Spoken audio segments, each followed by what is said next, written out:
ఎందుకంటే ఇప్పుడు నేను చెప్పబోయేది అబ్బాయిలకు మాత్రమే. అందుకే అబ్బాయిలు జాగ్రత్తగా వినండి. మీరంతా ఇప్పుడు డిగ్రీ చదువుతున్నారు. చూడండి, ఇక్కడ ఎంత బాగా చదువుకున్నా చివరికి ఏదైనా జాబ్ చేసుకుని సెటిల్ అవ్వకపోయినా అమ్మాయిలకు హౌస్ కీపింగ్ అనే జాబ్ ఉంది. అందుకే వాళ్ళు జాబ్ చేయకపోయినా వాళ్ళని ఎవరేమనరు. మరి అబ్బాయిలు తప్పకుండా ఏదో ఒక పని చేయాలి. అందుకే మీరే జాగ్రత్తగా వినండి. మనం మగాలుగా పుట్టాం. మగాడిగా పుట్టడం ఈజీనే, కానీ మగాడు అనిపించుకోవడం చాలా కష్టం నాయనా. ఒకసారి మగాడి జీవితాన్ని చూద్దామా? 5వ క్లాస్ లోపు అమ్మా నాన్న తప్ప మనకి ఇంకేం తెలియదు. 6వ క్లాస్ నుంచి 10th క్లాస్ వరకు కొత్తగా అన్నీ నేర్చుకుంటాం.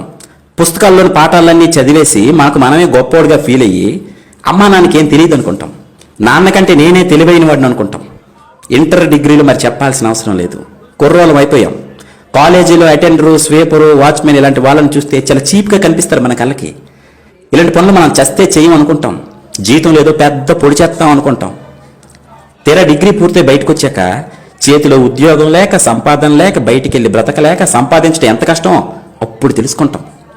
చిన్న ఉద్యోగం అయినా ఎంత విలువైందో అప్పుడు అర్థమవుతుంది. వయసు వచ్చిన కొడుకు ఇంట్లో ఖాళీగా ఉంటే అమ్మా నాన్న నిన్ను అదోలా చూస్తుంటే అప్పుడు మీరు రెడీ అవుతారు. 5,000 జీతమైన చాలు ఏ పనైనా చేస్తానని. ఆటో డ్రైవర్ గానో, కంపెనీలో హెల్పర్ గానో, సెక్యూరిటీ గార్డు గానో పనిచేస్తున్నప్పుడు అప్పుడు తెలుస్తుంది అటెండర్ ఉద్యోగం కంటే తక్కువ స్థానంలో ఉన్నానని. చూస్తూ ఉండగానే 30 ఏళ్ళు నిండిపోతాయి నీకు. పక్కన పెళ్ళాం, చేతిలో 2 పిల్లలు. సబ్బులు, పేస్ట్లు, పౌడర్లు, రేషను, ఇంటద్దె, కరెంటు బిల్లు, పాలు bill, cell phone recharge, school ఫీజులు, నెలకు గ్యాస్ బండ, ఇవే కాక వినాయక చవితి, దసరా, సంక్రాంతి, భోగి, దీపావళి, ఇలా సంవత్సరం అంతా ఏదో ఒక పండగ. అన్నిటికీ డబ్బు కావాలి. ఒక్కసారి వెనక్కి తిరిగి చూస్తే బాధ్యతల అగాధంలో పడిపోయి ఉంటావు. వచ్చిన శాలరీ సరిపోదు, ఎక్కడ చూసినా అప్పులే. సడన్గా పిల్లలకు బాగాలేకపోతే ఒరికిపోతావు. చేతిలో 500 కూడా ఉండదు. జీతం రాగానే ఇస్తాను, 500 ఫోన్పే చేయరా అని క్లాస్మేట్ ఫ్రెండ్కి ఫోన్ చేస్తావు. డబ్బు సంపాదించడం ఎంత కష్టమో తెలుసుకుంటావు. ఇప్పుడు కాలేజీ రోజుల్లో అన్నీ నీకే తెలిసని ఎగిరిపడే నీకు 30 ఏళ్ళు నిండితే గానీ అసలు జీవితం అర్థం కాదు. అంతలోనే నీ పేరెంట్స్ ఈ లోకం విడిచిపోతారు. అప్పుడు తెలుస్తుంది నీకు జీవితం అస్సలు విలువ. కూలి పని చేసైనా నీ తండ్రి నిన్ను ఎలా పెంచాడో గుర్తు చేసుకుంటావు. ఊరంతా బలాదు తిరిగొచ్చిన అమ్మ ఎలా భోజనం పెట్టేదో గుర్తొస్తుంది నీకు. అప్పుడు ఏడుస్తావు బయ్యో. తొక్కలో లవ్వని అమ్మాయి వెంట తిరిగి అది మోసం చేస్తే ఏడ్చావు చూడు, అసలు అది ఏడుపే కాదు. అమ్మా నాన్న పోయాక ఇప్పుడు వస్తుంది చూడు, ఇది అసలు ఏడుపు.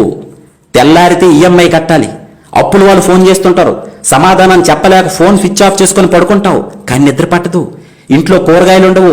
నీ దరిద్రం చూసి భరించలేక అప్పుడు నీ పిల్లం ఒరే చేతకాని దద్దమ్మా, పడుకోవడానికి తప్ప ఇంకా దేనికి పనికిరాని ఎదవు నువ్వు అని నిన్ను పక్కింటోడితో పోల్చి పొడుస్తుంది చూడు, అప్పుడు వస్తాయిరా మీకు నడుము నొప్పి, మోకాలు నొప్పులు. నవ్వకండి, ఇది నిజం. ఇదే జరుగుతుంది మగాడి జీవితంలో. ఇప్పుడు అనిపిస్తుందిరా నీకు, చీ దీనమ్మ జీవితం, అసలు మగాడిగా ఎందుకు పుట్టానురా అని. పెళ్ళం మీద కోపంతో ఫ్రెండ్స్తో కలిసి మందు తాకడం తప్ప ఇంకేం పీకలేవు నువ్వు. నీ కష్టాలన్నీ సిట్టింగ్లోనే ఫ్రెండ్స్తో షేర్ చేసుకుంటావు. అప్పుడు నిన్ను ఆదుకుంది 10వ 12వ సహాయం చేసేది క్లాస్మేట్సే. అందుకే గ్లాస్మేట్స్ ప్రతి మగాడికి చాలా అవసరమైనప్పుడు ఆదుకుంది వాళ్ళే. మగాడిగా పుట్టిన తర్వాత ఈ కష్టాలన్నీ తప్పవునైనా సంపాదించాల్సింది నువ్వే, పెంచాల్సింది నువ్వే, దొబ్బులు కాయాల్సింది కూడా నువ్వే. పండక్కింట్లో అందరికీ నువ్వే కొత్త బట్టలు కొంటావు, నువ్వు మాత్రం కొనుక్కో. ఎందుకంటే నీ దగ్గర డబ్బులు ఉండవు, ఎప్పుడు ఆ పాత బట్టల్లోనే కనిపిస్తావు. అప్పుడు తెలుస్తుంది నీ నాన్న ఎప్పుడు చిరిగిపోయిన బనియన్తో, అరిగిపోయిన చెప్పులతో ఎందుకు అలా సింపుల్గా కనిపించేవాడో. ఇప్పుడు అర్థమవుతుంది. నువ్వు నాన్న అయితే గానీ మీ నాన్న అంటే ఏంటో నీకు అర్థం కాదు. 30 ఏళ్ళు నిండిన తర్వాత సడన్ గా చదువుకునే టైంలో బెల్ కొట్టే అటెండర్ గానీ, వాచ్మెన్ గానీ నీకు రోడ్డు మీద కనిపిస్తారు.